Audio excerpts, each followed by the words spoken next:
It's your girl Alexa, And you go, Katresa. and it's time to get spooked away. Thank you so much for joining us for today's video. Sorry we haven't been around. Life has kind of been hectic.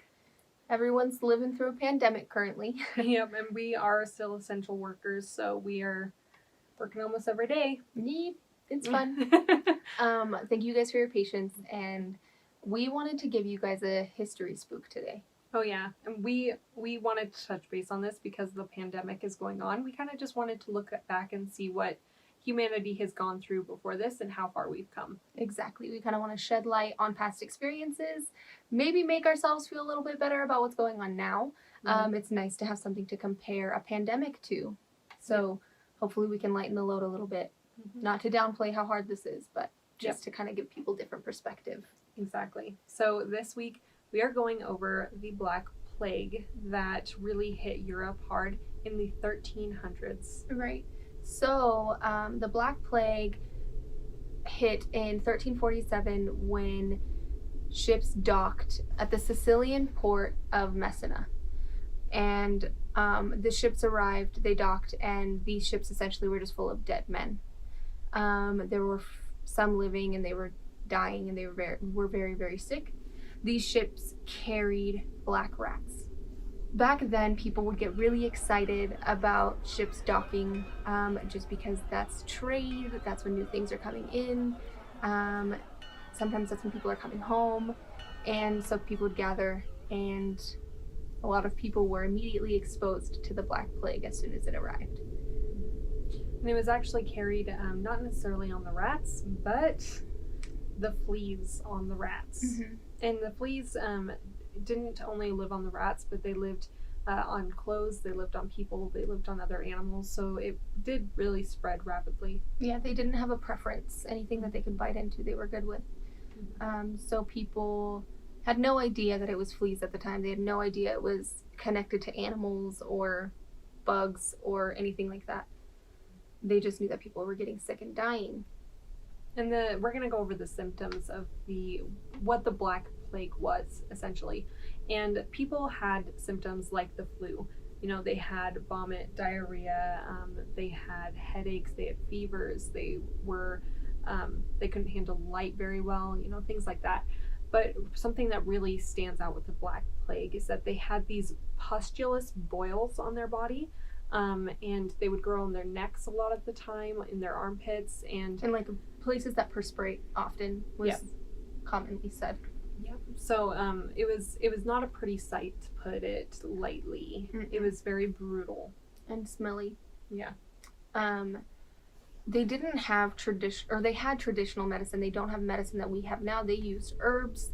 They had such different ways about handling this medically. Because they weren't advanced, obviously.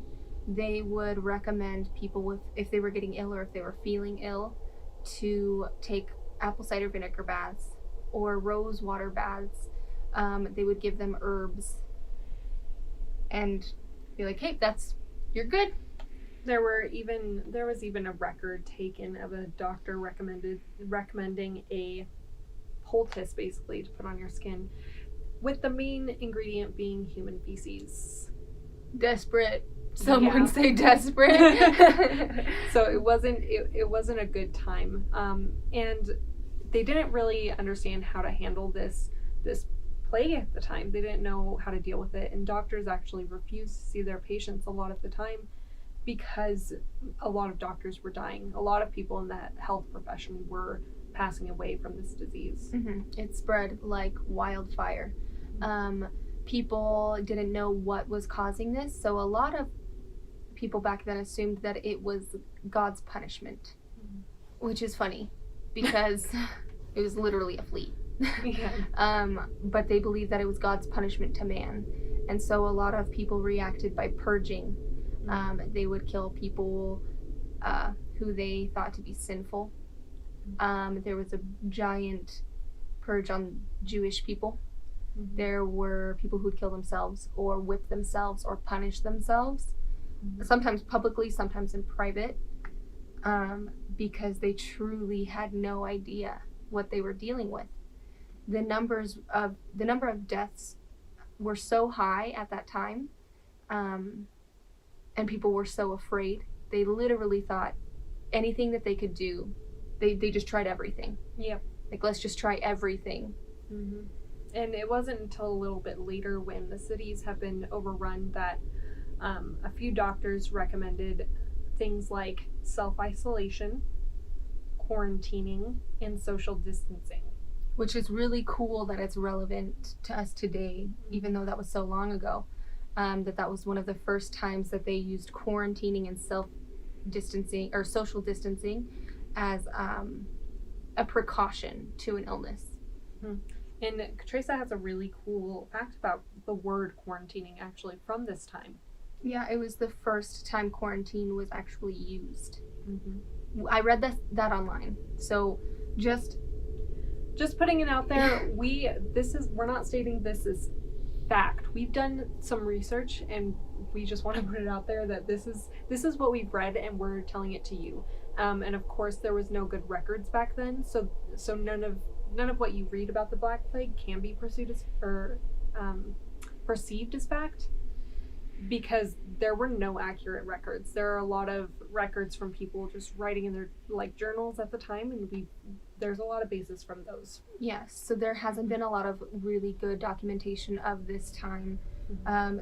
Experts are still trying to figure out what happened. So everything we're saying is partially speculation, just because we don't have any real facts. We're not experts, and we weren't there, frankly. So, but this is spooky for us. Yeah, this is a story for you. Take everything with a grain of salt. So let's talk about the death toll really quick. The death toll is an estimated 25 million deaths from the Black Plague during this time. Also, the Black Plague started in 1347 and it is documented to have continued all the way till 1660. So that's a long time for these deaths to be occurring and for people to be going through this extreme pandemic. It would come in waves, it would die out, and then it would come back really heavily. I read online that it wasn't airborne, it wasn't from people's coughs, and then there were other places that said that they claimed it was airborne. So people didn't know how to take the right precautions and didn't know how to protect themselves, their family, or the people around them if they were sick. They didn't know that it was a flea that lived in clothes, on animals, on people. So it's kind of fascinating to know that they were still quarantining, they were social distancing at that time. A few people even tried to run off to countrysides, yes, to get away from the city and populated areas, to essentially escape from this illness. Yeah, they believed that it was like a city sickness in some cases, so they would run to the countryside. They would take the Black Plague with them, and in some cases they would just kill off their whole farms with the Black Plague, and they didn't even know that they had it with them because it was in their clothes and on their animals. It was terrible. And like we said, the flea was not picky. It would land on chickens, on horses, on dogs, on cats, on anything that it could bite into. Yeah. And we kind of want to go over, when we say 25 million, on the continent at that time, the known world, this was 1 in 3. This was 1/3 of the known world that died because of this. Yeah. And 1/3, that is 1 in 3 people dying. Mm-hmm. So when you think about that, that is, especially in the time back then, that is terrifying. Mm-hmm. Absolutely terrifying. Yeah. Especially when you have, we want to touch base on what the doctors were wearing in this time, because it is being brought into social media, what the doctors were wearing, and we kind of want to touch base on why they were wearing that, if you don't know. So they had these long beak-like things on their faces, and the reason for that was actually to put fragrant herbs or plants inside of it, because it was thought to purify the air before you breathed it in. But not only that, it hid the smell of death and decay. Mm-hmm. Not very well, but it was the only thing they had.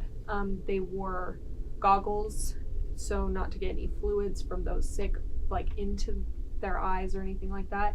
They wore long sleeves, I believe it was robes all the way to the floor, so that there was no skin-to-skin contact.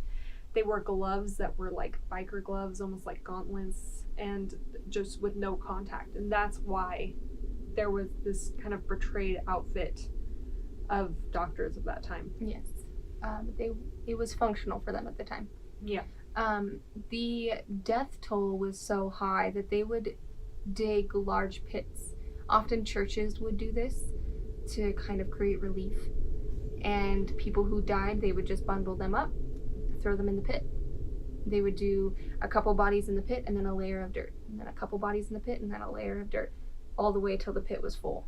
So just mass graves. Mass this wasn't graves. one or two. This was everywhere. Everywhere. And people who were poor, people who didn't have anything to protect themselves, a safe place to go, they were dying so quick. There were just dead people all over the streets. It was insane. They had no idea. The economy kind of had a fallout during this time, and so government officials, things like that, they didn't have any of their orders going on. A lot of people didn't work. And so the sanitation process they did have in place even back in the 1300s suddenly halted. Which was like this. There was no hygiene. They didn't have good sanitation. They didn't have any knowledge of even what being dirty really was. Yeah. To be honest with you. And so people who died on the streets were essentially left there. Yeah. And it wasn't for a long time that they started making these mass graves to clean up things. Mm-hmm. It was a very dark time. Definitely. So after it had hit the Sicilian dock of Messina, it traveled all the way to London. There was rumor that it had already hit Egypt and parts of Africa. It was already in Asia, but it just hit Europe extremely really hard. And yeah. I'm sure it's probably because their immune systems were different compared to other places, because you build up immunities according to your environment. And True. I think Europe was just very susceptible. But it was also like heavily populated And dirty. Yeah. Mm-hmm. And I'd like to think that we've evolved from that time. I mean, we have stronger immune systems. The flu used to kill people. It used to be a deathly illness, and now Those numbers have gone yeah, down. now the flu is a week, you know. Mm-hmm. Some people do pass, and some people recover. I get the flu a couple times a year, to be real. But it's just amazing to be able to see this or read about this and know this history and be able to see that we've come so far, that we are stronger, that we have adapted. I think that's just super rad. And not only with our immune systems, but also socially, that we've adapted so well. Mm-hmm. Back in the day, they singled people out who came from certain areas that were sick. They singled out those who had the Jewish faith. They singled out basically anybody that they thought was different. It's rumored, I haven't read it a lot in places, but it's rumored that they even blamed people for like witchcraft or work with the devil, and bringing the plague into their town and sentencing them to death. Anything that was different or strange, basically. Yeah. And to think that we've come far from that is such an amazing thing. And I do want to put out there that in this time, if this pandemic, the start of it, did come from China. And both of us want to put out there that if you meet anyone from China originally, don't single them out. Or any Asian people, man. Yeah, we've come so far from the 1300s. Yeah. Don't act a fool. It's so not necessary. This is no one's fault. It just happened. Yeah. And honestly, it's not that rare. Humankind has gone through so many experiences like this where people in large numbers die. This just kind of happens. It's natural order. I don't mean to be insensitive, but there's no cause for you to bully people. Exactly. And we really want to promote that we're going through this together. Mm-hmm. We're all experiencing this. Yeah. The world. And in the U.S. right now, we have such high numbers. We really want to reach out to you and say, stay safe. In the 1300s, they knew to quarantine, they knew to self-isolate, they knew to social distance. It took them a while, but they figured it out. And please take that to heart. You don't know who is immune compromised, who still has to go to the store, the elderly people that still have to go to the store. Just please be mindful. Please. Yeah, be kind. Mm-hmm. Yeah, Alexa said we're all going through this together. There's not a single person who is going through this alone. We're all having to experience this pandemic worldwide. It's not just the US, it's worldwide, and I think people forget how many people are going through this. Mm-hmm. So remember to stay home, and you're not just stuck at home, you're safe at home. Exactly. Remember to social distance. The Mm-hmm. government recently said to put on a mask. They recommend that you put on a mask if you're going out in public. All of these precautions are necessary so that we can protect humankind. Yeah, basically. and protect each other. Exactly. Yeah. And we also just wanted to make this video to show you that while things are bad right now, they're not as bad as the Black Plague, and we don't want to Downplay this pandemic we're Exactly. experiencing. not at all. But we- it's so cool to be able to see how far we've come. exactly. Definitely. And Mhm. also, essential workers, Thank you. thank you. Thank you, essential workers. Thank you, stay-at-home moms. Mhm. Thank you, teachers who are staying at home right now. Thank you, parents of a bunch of kids who are now having to be a teacher at home. Just Yep. thank you for everybody for contributing Yeah. and doing your best. Essential workers, you're kicking ass and taking names, and we all know it. So Yep. thank you. We really appreciate it. All of us. Not just me and Katresa, but Everyone. all of us. All of us, hopefully as a nation, we are so appreciative of you and what you're Definitely, doing. We definitely. know it's tough. We know it's hard. It's stressful. We're essential workers ourselves, and the amount of work that has been put on us in this time, it's a lot. hmm It's really rough. And Yeah. so we just want to say thank you to everyone else who is doing their part, including being safe at home. We just want to honor everyone. Yep. So, that on the Black Plague. Yep, there you go. And that's just a little bit. If you want to go and research more, there's tons out there. A lot of There's information. plenty. Yeah, Mhm. and it's really fascinating. It really is. Yeah. So knock So- yourself out. Not literally. Yeah, don't. But yeah, go educate yourself. I know that you guys are all quarantined at home. Some of you are essential workers. So if you have a spooky story you want to send in a spooky story at Spookedaway@gmail.com. hit us up on Facebook at Spooked Away. Or you can visit our Instagram page and send us a DM at. spooked_away. And as always, you can comment below. You can like this video. You can subscribe to our channel. We're just happy to be alive, healthy, and here with you all. Yep. So we'll try to catch you next Sunday. If we don't be mad. We're just doing the best we We're can, doing like it. everybody Yeah. else. But thank you for watching. And Maybe we'll see you next week. yeah, maybe you should normalize the spook. Normalize it. Stay spooky.